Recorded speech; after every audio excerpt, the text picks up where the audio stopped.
Hi, I'm Kristen Olson from Betty Crocker. I'm here to give you a quick peek into the trends will be red hot this holiday season.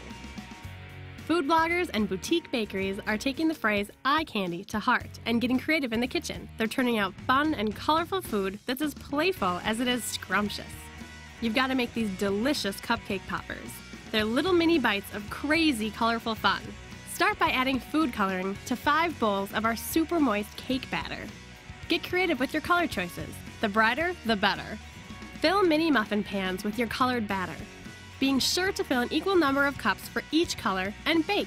Once the cupcakes are cool, cut the bottom off of each one. Feel free to eat the leftover bottoms, just leave the tops alone. Take a top and carefully pipe your frosting onto the flat side.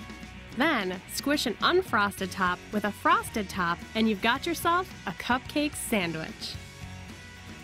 Be sure to check out all of the Betty 10 Red Hot Holiday Trends and find all of these holiday recipes at bettycrocker.com/redhot. Happy holidays from all of us at Betty Crocker.